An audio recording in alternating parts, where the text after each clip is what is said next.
ओम श्री गणेशाय नमः। ओम श्री विष्णवे नमः। अधिक मास की पद्मिनी एकादशी की कथा।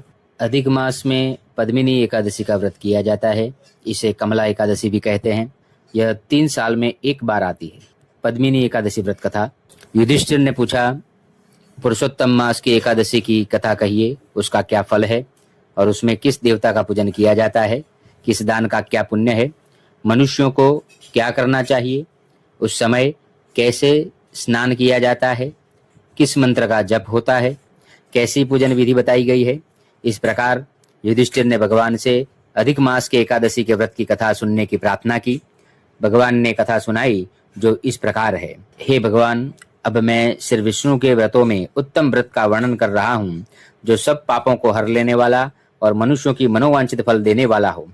उन्होंने बताया कि अधिक मास आने पर जो एकादशी होती है वह कमला नाम से प्रसिद्ध है। इसे पद्मिनी एकादशी भी कहते हैं। वह तिथियों में उत्तम तिथि है। उसके व्रत के प्रभाव से लक्ष्मी अनुकूल होती है। उस दिन ब्रह्म मुहूर्त में श्री हरि को याद करे, विधि पूर्वक स्नान करके व्रती पुरुष व्रत का नियम ग्रहण करे।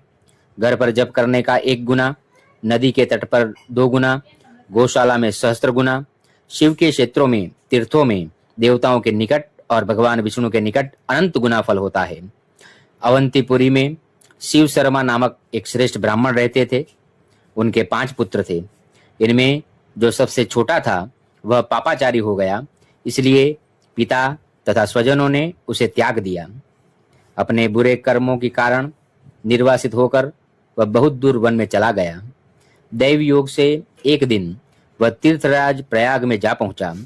भूख से दुर्बल शरीर और दीन मुख लिए उसने त्रिवेणी में स्नान किया। फिर क्षुधा से पीड़ित होकर वह वहां मुनियों के आश्रम खोजने लगा।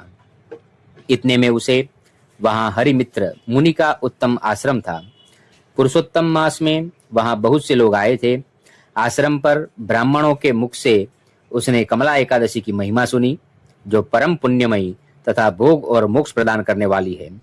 जय शर्मा ने विधि पूर्वक कमला एकादशी की कथा सुनकर उन सबके साथ मुनि के आश्रम पर ही व्रत किया।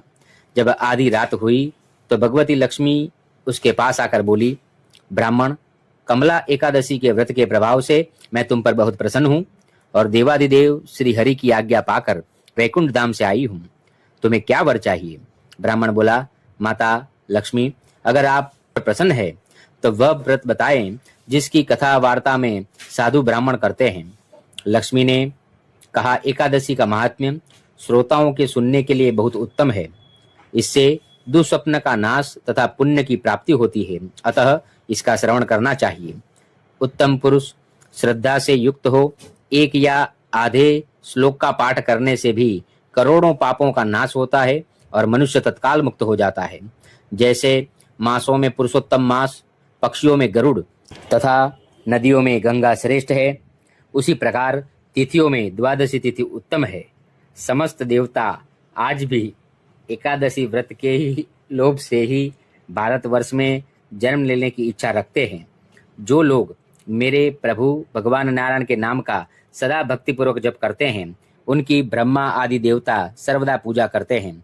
जो लोग श्री हरि के नाम जप, उनके कीर्तन और उनकी लीला कथाओं में तत्पर हैं, उन्हें श्री हरि मिलते हैं। इस प्रकार वह बोला, मैं एकादशी को निराहार रहकर दूसरे दिन भोजन करूंगा, आप मुझे शरण दें। इस तरह जो व्रत करता है उसकी इंद्रियां वश में रहती है। शाम के समय गीत, वाद्य, नृत्य और पुराण पाठ आदि के द्वारा रात्रि में भगवान के समक्ष जागरण करे। फिर द्वादशी के दिन श्री विष्णु की पूजा करे। एकादशी को पंचामृत से जनार्दन को नहलाकर द्वादशी को केवल दूध में स्नान कराने से श्री हरि मिल जाते हैं। इस प्रकार देवताओं के स्वामी श्री हरि से निवेदन करके भक्तिपूर्वक ब्राह्मणों को भोजन कराए और उसे दक्षिणा दे, अपने परिवार के साथ भोजन करें। इस प्रकार जो शुद्ध भाव से पुण्यमय एकादशी का व्रत करता है वह पुनरावृत्ति से रहित वैकुंठ धाम को प्राप्त होता है। इस प्रकार बातों को सुनकर वह बोला, मैं अज्ञानी हूँ, आपने मुझे इस व्रत का फल बताया, मैं धन्य हो गया। भगवान श्री कृष्ण ने कहा कि ऐसा कहकर लक्ष्मी देवी इस ब्राह्मण को वरदान देकर अंतर्ध्यान हो गई।